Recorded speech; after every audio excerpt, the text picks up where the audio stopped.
আসসালামু আলাইকুম রহমতুল্লাহি ওয়া বারাকাতুহু। জামিয়া ইসলামিয়া আরাবিয়া দারুল উলুম খুলনা সিটি কর্পোরেশনের মুসলিম পাড়ায় অবস্থিত একটি কওমি মাদ্রাসা। 1967 সালে শামসুল হক ফরিদপুরীর অনুপ্রেরণায় সমাজসেবক আব্দুল হাকিম জমাদ্দারের পৃষ্ঠপোষকতায় মাওলানা মুজিবুর রহমান এটি প্রতিষ্ঠা করেন।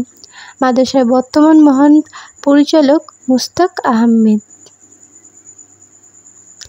তালাওয়ালা জামে মসজিদটি নামে মাদ্রাসা প্রাঙ্গণে একটি দৃষ্টিনন্দন মসজিদ রয়েছে। সাদা টাইলস দিয়ে তৈরি এই মসজিদের মিনারটি খুলনা বিভাগের সর্বোচ্চ, উচ্চতা 26 ফুট। এটি পর্যটকদের আকর্ষণ করে। মিনার ছাড়াও মসজিদটিতে 4টি গম্বুজ আছে। মাদ্রাসার প্রতিষ্ঠাতা আব্দুল হাকিম জমাদ্দারের ছেলে আব্দুল জব্বারের উদ্যোগেই এই মসজিদ এবং মিনার নির্মাণ করা হয়েছে। মসজিদের চারপাশে রয়েছে অসংখ্য সুপারি ও নারকেল গাছ।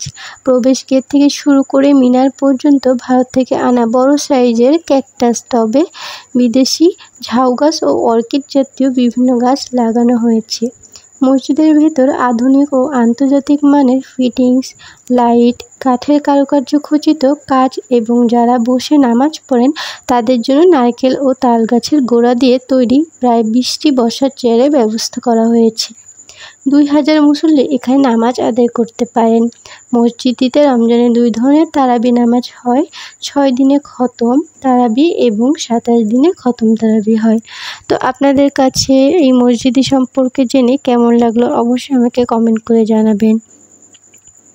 আর এই তো আমার এখন ভিডিওটা শেষ হয়ে গেল। আল্লাহ হাফেজ সবাইকে।